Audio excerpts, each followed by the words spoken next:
going through a sermon series on what it means to follow Jesus. We've been unpacking different parts of the Bible, and specifically parts of the Gospels, Matthew, Mark, Luke, and John, and we've been talking about just different ways, different aspects of following Jesus. And today we'll be reading from Mark 13, 32 to 37. But before we do that, I want to share something that happened recently in my own life. About 2 weeks ago, I found out that my grandmother had passed away. My grandmother, she lived in China. She was 92, so she was up there, and she passed away. And I just took this short last-minute trip to China for this funeral. I was in and out of the country in less than 2 days. But it was very odd for me. It was a very odd experience for a variety of reasons. One, I had never attended a funeral in China before. I hadn't spent much time in China, and so they had all sorts of customs that were very interesting, and if you want to learn about them, you can talk to me afterwards. I won't go into them. But another thing that was interesting, that was sort of odd, was I was by far the youngest person there. People in their 90s don't know too many people in their 20s, and so that's, I guess, I don't even know if there was anybody younger than 50 at this funeral, and I was by far one of the youngest people there, and it was interesting because my grandmother, she was a high school teacher for most of her life. She taught history, and she was retired for more than 30, almost 40 years. But there were still 25 former students who attended the funeral. And some of these students were in their 60s and 70s. And so it had been like 40 or so, 50 years maybe, since these people sat in our high school classes, but they kept in touch. And so it was an amazing testimony to the life she lived. But I think the thing that was the most odd for me was the simple fact that my grandmother had passed away. I can't say that it was a surprise. You know, I think we saw it coming. You know, she had Alzheimer's for a long time. She struggled with that in and out, and she was in and out of the hospital for a long time, and she was in a coma for the last month of her life.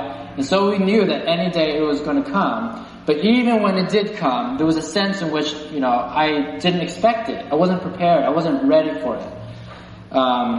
Even though I knew she was going to pass away soon, even when she passed away, it seemed like it wasn't right. It seemed like a dream.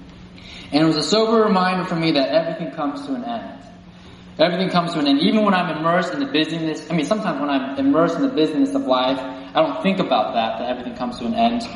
I just, live with this mentality that who I am, what I do, it's infinitely important, and it will last forever. But things don't last forever. The things that I dedicate myself to will come to an end. All things will come to an end. And at the same time, we don't know when that end will be. We just don't know when the end will be. Today we'll be talking about the end of the age. Not the end of just the human being, but the end of the world as we know it.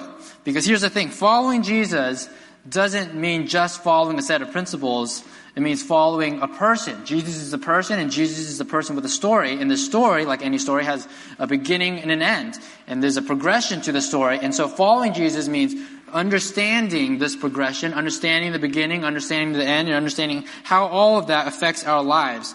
Because we live in the middle of the story, between the beginning and the end, we need to understand how God is moving history from beginning to end. We need to understand that our lives are intricately connected to this grand story. And so therefore, one of the components of following Jesus is to understand, to learn about this end, to learn about where we are headed as a world, as a universe, as a reality, and how our lives today are to be different because of that end. So I'm going to dive into Mark 13, and I'll start from verse 32, and I'm just going to read it. If you want to follow along, you can follow along on the screen. But concerning that day or that hour, no one knows. Not even the angels in heaven, nor the Son, but only the Father. Be on guard, keep awake, for you do not know when the time will come. It is like a man going on a journey, when he leaves home and puts his servants in charge, each with his work, and commands the doorkeeper to stay awake. Therefore, stay awake. For you do not know when the master of the house will come, in the evening, or at midnight, or when the rooster crows, or in the morning, lest he come suddenly and find you asleep. And what I say to you, I say to all, stay awake. The context of this passage is Mark 13, and in this chapter, Mark 13, Jesus is teaching his disciples about the end times. He says all sorts of different things, but just to summarize real quickly, Jesus talks about in this chapter how in the future, there will be all sorts of destruction. There will be all sorts of things breaking down. There will be a breaking down of humanity. In the most common example he cites is war. There will be all sorts of wars. And there will be a breaking down of nature. He talks about things like earthquakes. And on top of that, there will be a heavy persecution of those who follow Jesus. Those who follow Jesus during this time, they're not going to have it easy. A lot of people are going to be hating on them. And it will seem like nothing is going right. And it will seem like utter chaos. And it will seem like God is not in control. But then Jesus says in this chapter, there's another stage to this end. And that is when he will return. And he says that he will come back one day in power and glory. And this is fascinating because when Jesus first came to earth 2,000 years ago, he didn't come in power and glory. He came in humility and in poverty. He came as the lowliest of the lows. But Jesus says that when he comes again, it's not going to be like that. He's going to be coming in power and in glory. And I imagine that it's similar to the scene in The Lord of the Rings, the Two Towers. If you've seen it, when they're fighting the Battle of Helm's Deep. They're fighting the battles of Helm's Deep, and then Gandalf the White, he comes in, and everything's chaos, and everything's being destroyed, and Gandalf comes in to the rescue, and some of these guys didn't even know that Gandalf was alive, and he's coming in, and he's saving the day, and I imagine that's the scene when Jesus comes in power and glory. That's a little glimpse of what's going to happen. And when that happens, Jesus is going to take over, and he's going to win the battle. This battle that we've been fighting individually, at a cultural level, socially, politically, whatever, religiously, this battle, Jesus is going to come in, he's going to swoop in, and he's going to win. And when that happens, it will be revealed that God was in control this whole time. That although all these wars and earthquakes and all these things are happening, it seems like there was utter chaos, it will be revealed that God was in control this whole time. And at the very end of this chapter, Mark 13, we have this passage that we just read. And Jesus effectively says two things in this passage. Number one, you don't know when the end will come. And number two, be on guard and stay awake. So we'll tackle these things one at a time. Number one, you don't know when the end will come. Jesus says in verse 33, for you do not know when the time will come. For some of you, this might sound a little bit unsettling. You don't like that the world is going to end. And you don't like that you don't know when the world is going to end. Because the thing is, it's sort of like a final exam. For some of us, I was sort of like this in school, like final exams, they were bad and stuff, but I feel like I could tolerate them because I knew they were coming. At the beginning of the semester, I knew on my syllabus or whatever, this is the final exam, so I can study for it, I can prepare for it, I can procrastinate to the last minute, I can do whatever, but I know it's coming. But God says the end of the world is not really like that. It's sort of like a pop quiz. And those are the things that I dreaded because you don't know when those are coming, right? They can come anytime. So you have to be ready at any moment. And the thing is, like, we live in a culture that we love being in the know. We love predicting things. But we don't like not knowing when things are going to happen. And in fact, there are whole industries that are dedicated to predicting things, to predicting the stock market, to predicting, what sports teams are going to win or lose, to predicting election results. Like, there are whole jobs out there that are dedicated to predicting things. Our culture we're obsessed with this idea of predicting things and knowing things. And Jesus here is saying, you don't know when the end will come. You can't predict this. You can't prepare for this.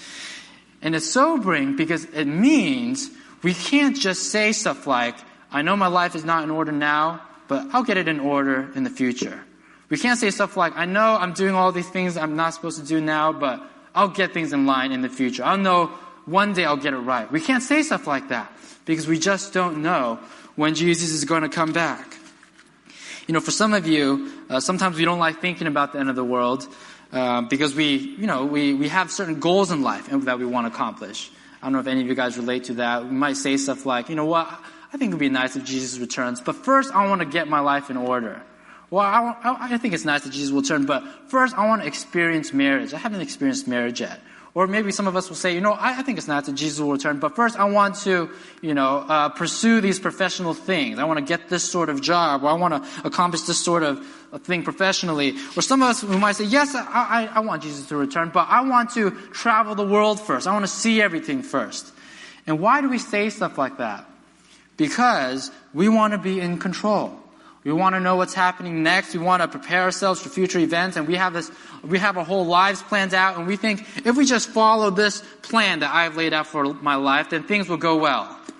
We believe that this life that we planned out is the best possible life that we'll have. And we think that if the end comes, it will disrupt our life. It will interrupt our life. It will make things inconvenient. It will disrupt our goals. But we don't want that. We want to be in control. But for others of us, maybe you don't think about the end of the world. Maybe this is unsettling for you because the end of the world, it just freaks you out. To be honest, it just freaks you out. When you read about it in the Bible, it sounds like the Lord of the Rings. You have wars, you have earthquakes, you have dragons, you have bulls of wrath, you have famine, you have all falling stars, you have all these things, and it just doesn't really make sense. Okay, so you just say, I don't really want to think about this. And why don't we want to think about this? Because it doesn't make sense. It gives us this sense of we're not in control, right? So you prefer to think about what's familiar when it comes to the Bible. When you read the Bible, it says stuff like, love your neighbor. You think, oh yeah, I can do that. That makes sense. That's understandable. That's manageable. Or you read stuff like, be joyful always. You go, yeah, I can do that. That sounds manageable. But then you read stuff about the end of the world. You don't know what to do with that, right? It just seems so bizarre and so crazy, so insane. And so you just sort of don't really think about it. At least I do that sometimes. I don't know about you. The mere idea of the world ending outside of the Bible, that idea is unsettling. Regardless of how you think the world will end, whether it's alien invasion or, some flu will wipe us out or some zombie apocalypse, regardless of how you think the world is going to end, there is no scenario that you can think of that you would think, oh, I want that scenario. There's nothing. All of those scenarios are bad scenarios. And so when we think about the end of the world, it freaks us out. There's nothing more out of control than this idea of the world ending. Because your well-being, the well-being of your family, potentially, it is dependent on all of these factors, these external factors that you can't control. But in our scenario, it's doubly unsettling because not only is there this end of the world, but there's also this component of you don't know when the end of the world is coming. So this end of the world, which is this out-of-control event, is unsettling because you don't know when this out-of-control event is happening, which makes it even more out of control. So it's doubly unsettling. And in order to illustrate this even more, Jesus talks about this story of this man going on this journey. And he says that, he talks about in the story, he goes on this journey and he gives these servants these tasks to do. And he doesn't tell his servants when he's coming back. And try to picture this happening to you. Okay, let's say you work somewhere and your boss goes off on this journey and he says, I need to go do something. And so here are some tasks for you to do. Just take care of these things while I'm gone. And he asks, so when are you coming back? And he doesn't say. He just takes off. So how would you feel? You might work at things for a while, but eventually you might start wondering, when is this guy coming back? And how long am I doing these things for? When is my shift ending or whatever? You might start wondering these things. And in our world, we would probably think, oh, I should text my boss or I should call my boss and try to figure out what's going on. But in Jesus' world, you couldn't do that. There were no cell phones. There were no landlines. There was no internet. There wasn't even a Pony Express. There was nothing. You couldn't do anything to try to figure out when your boss is coming back. If your boss goes on a long journey, you just suck it up and you just deal with it. And you just wait it out. And that's uncomfortable. That's inconvenient for us because we don't like that. We like timeliness. We like orderliness.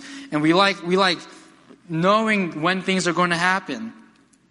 But God says He isn't going to tell us when Jesus is returning. But unfortunately, thousands of Christians, we've taken all sorts of Bible passages and we've crunched all sorts of numbers in order to try to figure out when Jesus is returning. There are whole books and articles and websites that are dedicated to try to figure out when Jesus is returning. And so far, all of them have been wrong. And those that aren't wrong will be wrong, most likely. But the thing is, you would think after the first 1,000 times of people predicting it wrong, people saying, Jesus is going to come back on this date, and the date happens, Jesus isn't back. You think after the first 1,000 times, people would come to the realization, oh, you know what, maybe we shouldn't do this. But they don't. They keep going at it. They keep trying to figure it out. Why? Because we don't like to not be in control. We don't like to not be in the know. We don't like uncertainty. In fact, we idolize control. Even when Jesus blatantly says, you don't know when the time will come, we still want to know when the time will come. So yes, some of us are unsettled about this, and so what do? How can we be settled about this? How can we be okay with the fact that we're not in control? I would say there's only one way to be okay with the fact that we're not in control, and that is to know that God is in control. The only way you can be okay with the fact that you're not in control in your life, with the fact that the world is ending, is if you know that God is in control. In verse 32, Jesus says, "But concerning that day or that hour, no one knows, not even the angels in heaven, nor the Son." But he doesn't end there. He also says, "But only the Father." In other words, you may not know when the time will come, but it's okay, because God knows when the time will come. You may not be in control, but it's okay, because God is in control. And because God is in control, we can relinquish control. Sometimes when we think about the end times, we are afraid because we don't have control, and it gives us fear. It gives us anxiety, and we sort of just, as a result, we put it on the back burner. We try not to think about it, or we sort of just distract ourselves.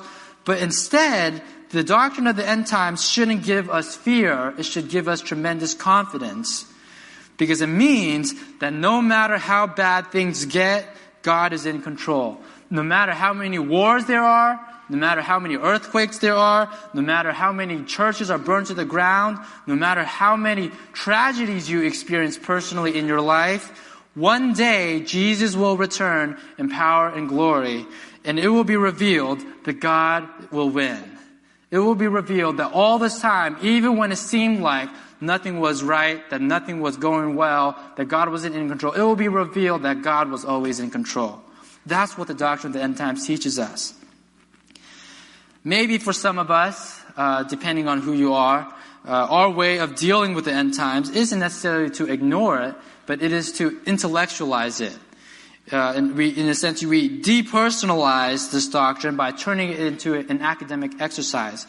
And what I'm saying is, in other words, we immerse ourselves in detailed discussions and conversations about the end times, about how the end times will play out. We talk about whether or not there's going to be a rapture. We talk about when the tribulation will happen. We talk about whether Jesus will come at the beginning of the tribulation or after the tribulation. We talk about how this country represents this in the Bible and whatever. We talk about all these things. Not all of us. For some of you, that feels so bizarre. Why would people talk about that? But for some of us, that's our bread and butter. We talk about that all the time. And why do we do that? Maybe some of it is just curiosity, but I want to suggest part of that is we want to feel in control. We want to feel in control. By turning the end times into this academic exercise, we give ourselves the illusion that we are in control, that we've somehow mastered the end times, that we somehow have the end times figured out, and therefore we don't need to concern ourselves anymore. But the lesson of the end times is this: you are not in control. God is in control, and you can't figure it out, so don't figure it out. In fact, stop trying to figure it out, because Jesus says clearly we can't figure it out. He says, you do not know when the time will come. And so following Jesus entails trusting in God's timing, in God's wisdom, in God's sovereignty. It means relinquishing control, saying, you know what, I am okay with not figuring it out, and just trusting that God is going to figure it out. Because although we don't know when things will happen or how things will happen, God does. And although we can't see ourselves through, God can see us through. So here's the next part. So if God is in control and we're not, then what should we do? What is our response? Well, thankfully, Jesus doesn't leave us hanging. He gives us some commands to help guide us through. And he says, be on guard and stay awake. Be on guard and stay awake. Firstly, we should have a be on guard mentality. And this phrase, being on guard, we don't really use too much anymore. The only exception I can think of is if you're speaking in French and you're fencing, then you say on guard. But other than that, we don't really use that phrase anymore. But be on guard, this phrase appears 3 different times in this chapter. In Mark 13, in verse 9, Jesus says, but be on your guard. In verse 23, he says, but be on guard. In verse 33, he says, be on guard. And throughout this chapter, as I mentioned, Jesus is talking about the end of the age. And as he's talking about the end of the age, he could have commanded us to do anything. He could have said, make sure you buy your bread and your eggs. Or he could have said, make sure you build your zombie bunkers or whatever. But he commands us, be on guard. That's his command. And essentially, he's saying, be ready. Be prepared. Be like a doorkeeper stationed at the door. Or be like a soldier awaiting an imminent attack. This original word, be on guard, it's used in a variety of ways in the New Testament. And sometimes when we translate words that we don't really know exactly how to translate, we do that. We translate it into a variety of ways. So I'm going to read a few passages where this phrase is used, just so you can have an idea of what this concept is talking about. So one example is Hebrews 3:12. The author of Hebrews 3:12, he uses this term and he says, take care, brothers, and that's the phrase, take care. In Mark 13, it goes, be on guard, but that's the term, take care, brothers, lest there be in any of you an evil, unbelieving heart, leading you to fall away from the living God. Colossians 2:8 also uses this term, he says, see to it, so that's the phrase, see to it, that no one takes you captive by philosophy and empty deceit according to human tradition, according to the elemental spirits of the world, and not according to Christ. And Ephesians 5 also translates it another way. Ephesians 5:15-16 says, look carefully. So that's the phrase. Look carefully then how you walk, not as unwise, but as wise, making the best use of the time, because the days are evil. And so the Bible uses this term in a variety of ways. Take care. See to it. Look carefully. And the point is, in all these verses, the point is, we are being cautioned against something. In all of these verses, there is something out there that is out to trap us, out to deceive us, out to manipulate us, and we are to be on guard. We are to be in a defensive stance to prevent ourselves from falling into this trap. We are to be on guard against our evil, unbelieving hearts. We are to be on guard against worldly philosophy and deceit. We are to be on guard against walking unwisely because the days are evil. All of these things out there, at any moment in time, they can take our hearts, control us, manipulate us, deceive us, and we are to be on guard against those things. So what is Jesus saying?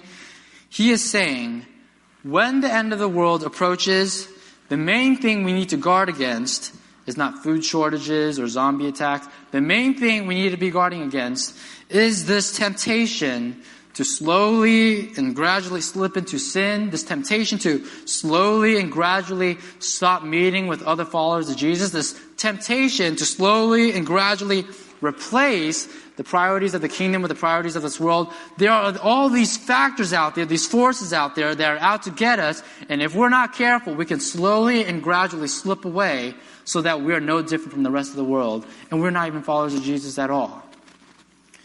We need to be mustering up all that we have to be on guard to resist those temptations. And the second thing that Jesus says, he says, be on guard. And the second thing that he says is stay awake. And he refers to this idea of being awake actually 4 times in this passage that we read. Starting from verse 33, Jesus says, be on guard, keep awake. For you do not know when the time will come. It is like a man going on a journey. When he leaves home, puts his servants in charge, each with his work, and commands the doorkeeper to stay awake. Therefore, stay awake, for you do not know when the master of the house will come, in the evening or at midnight, or when the rooster crows, or in the morning, lest he come suddenly and find you asleep. And what I say to you all, stay awake. What does it mean to stay awake? Is Jesus saying that we shouldn't sleep? No, I don't think Jesus is advocating for literal sleep deprivation. I think Jesus is using this common experience that we have of trying to stay awake as an analogy. And I also want to add, earlier we sang the song that lyrically it went, in peace I will lie down and sleep. And it's interesting because the Bible also talks about sleep as a good thing, as rest is a good thing. Sometimes, Jesus says stuff like, come to me all who are wearing heavy laden, and I will give you rest. We talked about that a few weeks ago. But here Jesus is saying, don't rest. He's saying stay awake. And I think that's important because the gospel in a sense is a paradox. There is a sense in which we need to rest. We need to trust in Jesus, rely on Jesus, and we need to stop working ourselves out of doing anything because Jesus is going to take care of us. But there's another sense, we need to stay awake. We need to be vigilant.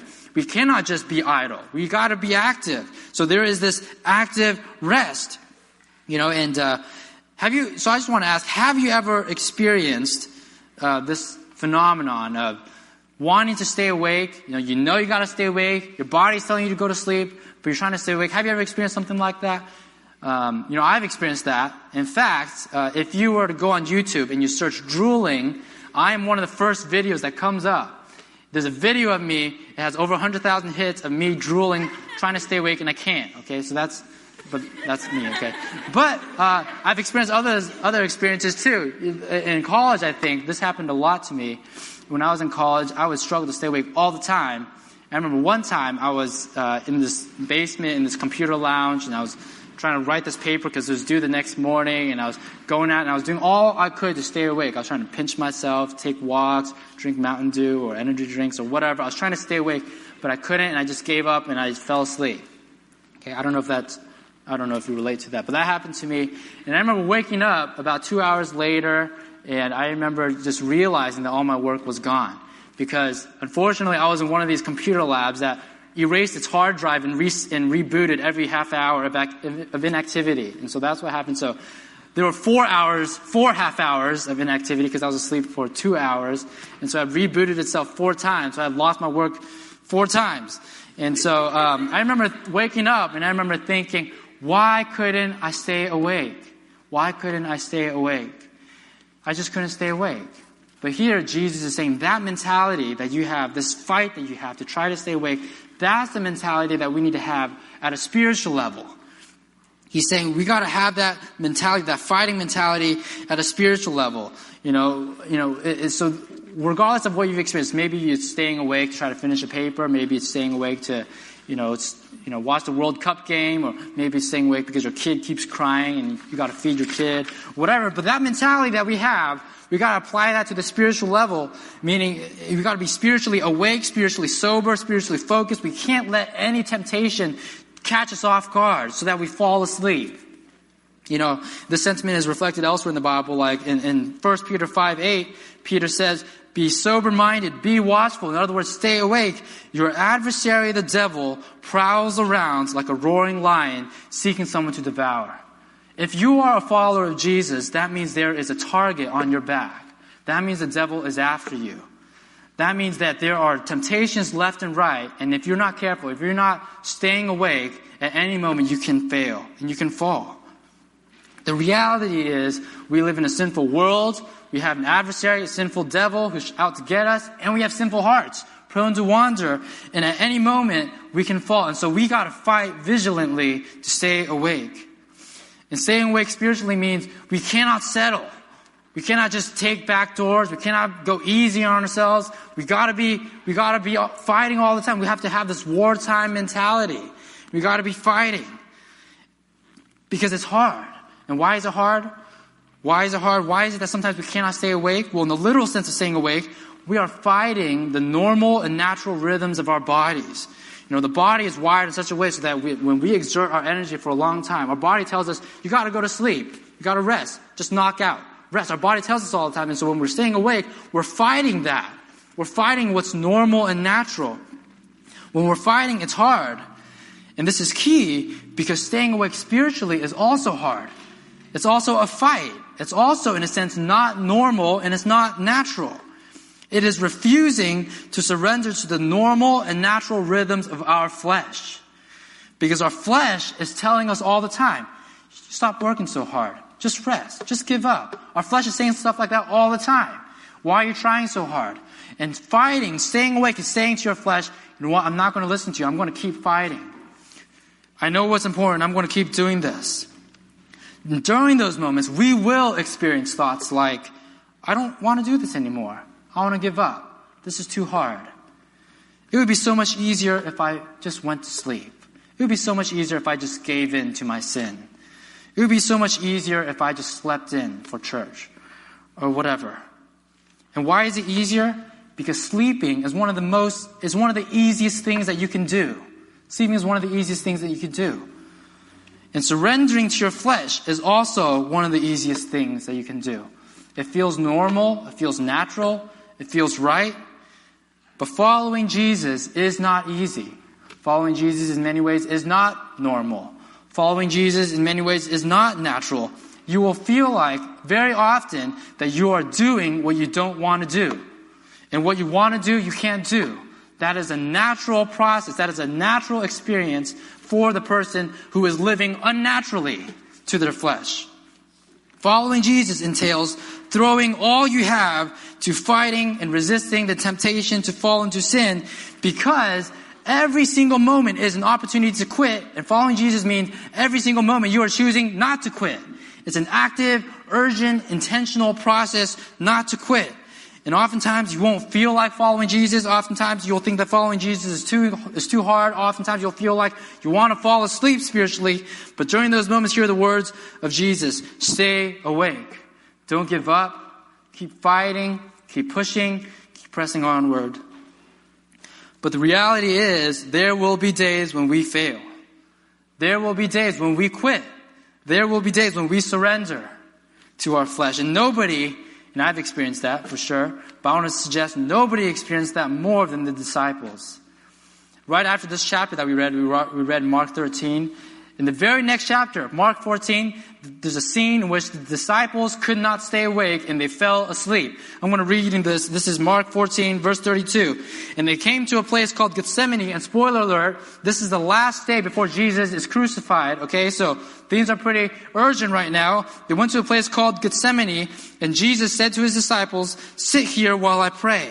And he took with him Peter and James and John, began to be greatly distressed and troubled. And he said to them, "My soul is very sorrowful, even to death. Remain here and watch." In other words, he's saying, stay awake with me. And going a little farther, he fell on the ground and prayed that if it were possible, the hour might pass from him. And in other words, he's saying, God, I want to get out of this. I don't know how to, if it's possible to get out of this. He said, Abba, Father, all things are possible for you. Remove this cup from me. Yet not what I will, but what you will. And he came and found them sleeping. And he said to Peter, "Simon, are you asleep? Could you not watch 1 hour?" In other words, could you not stay awake 1 hour? Watch and pray that you may not enter into temptation. The spirit indeed is willing, but the flesh is weak. And again he went away and prayed, saying the same words. And again he came and found them sleeping, for their eyes were very heavy, and they did not know what to answer him. And he came the third time, and he said to them, "Are you still sleeping and taking your rest? It is enough. The hour has come. The Son of Man is betrayed into the hands of sinners. Rise, let us be going. See, my betrayer is at hand." And after that, Jesus is arrested, he's beaten, and he's crucified. The disciples couldn't stay awake. They kept exerting their energy to stay awake, but they couldn't. The eyes were too heavy. The flesh was too weak. And if we are honest with ourselves, most of us at least, we have to admit that that has happened to us too. We have had moments when our spirit was willing, but our flesh was weak. And as a result, we fall asleep spiritually.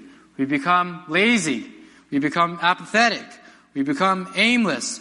We fall into sin. We fall into anxiety. We fall into losing our temper. Maybe we fall into pornography. We fall into all of these sins that are at our door all the time, but when we're not careful, we fall into them.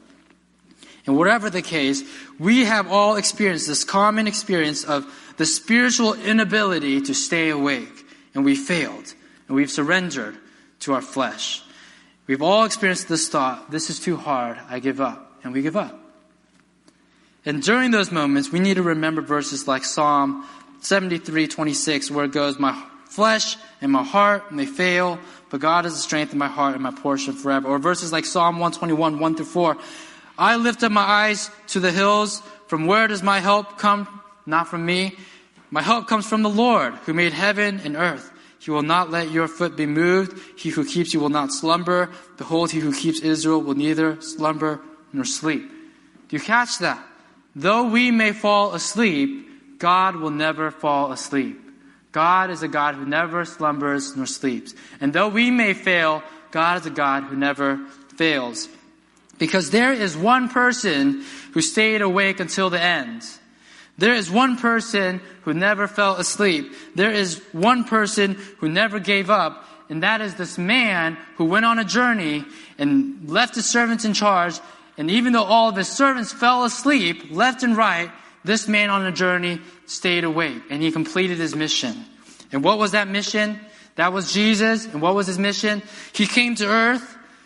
And even in the Garden of Gethsemane, when all of his disciples were asleep, when all of his disciples lost control and gave into his fleshly desires, he stayed awake because he knew he wanted to die for the sins of humanity and to give us a relationship with him. And so even in the midst of his arrest, while he was on trial, while he was being beaten, while he was being crucified, at any time he could have given up. At any time, he could have called it quits. At any time, he could have called his angels down and to rescue him, and he could have rebooted, erased people's memories, whatever, started over. He could have done anything to get out of the situation, but he chose to stay awake, to stick it out to the end.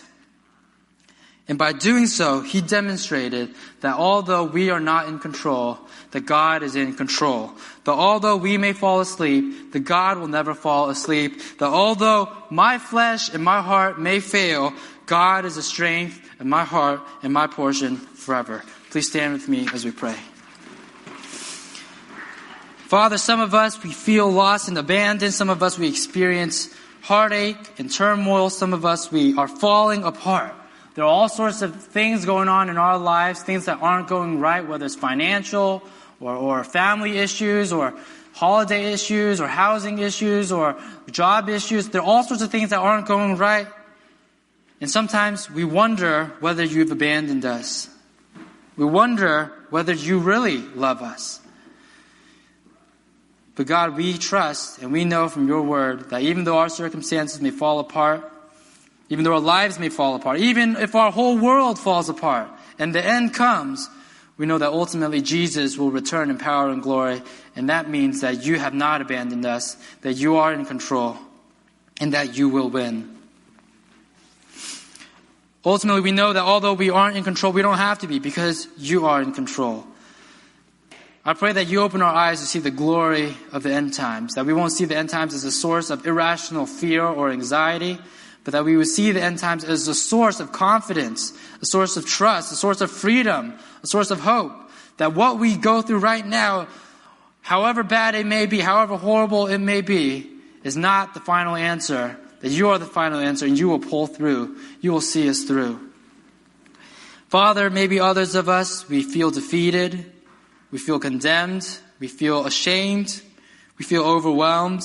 And we feel like the disciples in the Garden of Gethsemane. We feel like we've let you down. Over, not just 3 times, but over and over again. Where you've told us not to do this or not to do that. And our life is full of things that you told us not to do. You've commanded us to stay awake spiritually, but we've fallen asleep. And we've let you down over and over and over. And God, I want to testify, I want to confess, that's me. That's my story. There are many things I know I should have done. There are many days where I look back and I think, I just wasted that day. I didn't read the Bible. I didn't pray. I was rude to my wife. I was lazy. I was lustful. There are all sorts of days when I look back and I remember, and all I can think is, I failed. That I let you down. That I fell asleep. And sometimes I wonder, why does this matter? Why do I try? God, thank you that there is no condemnation for those who are in Christ Jesus. Remind us that our salvation, our standing before you, our relationship was never dependent on our ability to fight. It was always dependent on Jesus' ability to fight. It was never dependent on our ability to pull through, to follow through, to finish strong. It was always dependent on Jesus' ability to follow through, to finish strong. And so though we fail over and over and over again, we have the confidence that Jesus has never failed, and that's what matters. And though we may fall asleep over and over and over again, we may have confidence that Jesus never fell asleep, that he stuck it through, he stayed awake till the end, and that's what matters. And though my flesh and my heart may fail, God is the strength in my heart and my portion forever. Amen.